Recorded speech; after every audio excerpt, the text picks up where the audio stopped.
ভারতের এই মহান স্বাধীনতা দিবসে আমি দৃঢ়তার সাথে অঙ্গীকার করছি যে আমি দেশের প্রতি আমার দায়িত্ব ও কর্তব্য নিষ্ঠার সাথে পালন করব।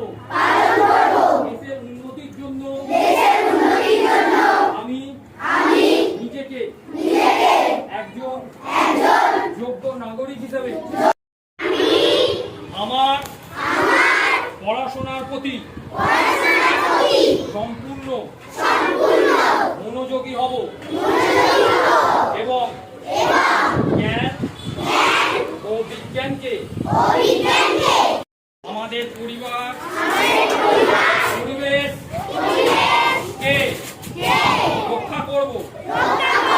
আমার চারপাশে সময় পরিষ্কার পরিচ্ছন্ন রাখবো।